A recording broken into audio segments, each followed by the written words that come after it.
का मुंह धोने का लब्बैक वाले कहाँ है? मैं कहा लब्बैक वाले मैदान ला छड़ा ना फैजाबाद पहुंचना ही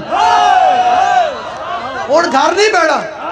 तो इतने कोई तंग करे ना कोई जनाब होवे कोई सियासी लीडर कोई कान खड़ी का मानने वाला हो कोई और नचन टप्पन वाला मनन वाला होवे कोई सरदारी के पट्टे का मानने वाला हो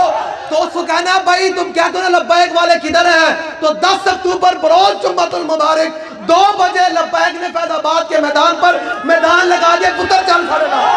मुझे बता रहे थे रफाका साहब के ये राणे तनवीर का यहाँ ये हल्का है। मैं कहा राणे तेरे मैं गल करन आया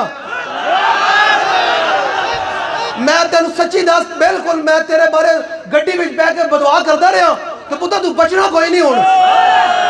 तेन मैं कह रहा तू बड़ा जालिम हो गया फिरदा पिया लेकिन याद रखी ए लब्बैक दे काके ए सारे ए काके इन्होंने लावारिस नहीं समझी। मैं तेन बिल्कुल तेरे हल्के दे विच आके कह रहा हाँ बिल्कुल तेन बिल्कुल तेरे ते टाउट बैठे होंगे जाके राणे नूं मेरी गल इंज सुनानी जाके याद रखियो बाबा फरीद जा रहे सन ना जंगल दे विचों ते उते चिड़ियां जनाब चां चां कर रही आपने फरमाया मरो ते सारियां मर गईयां।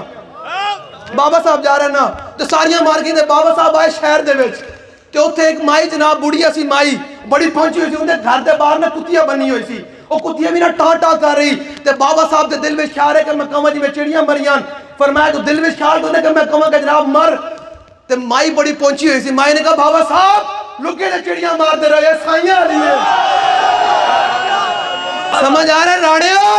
लुके ते चिड़ियां मारदा रहे लब्बैक वाले साइयां वाले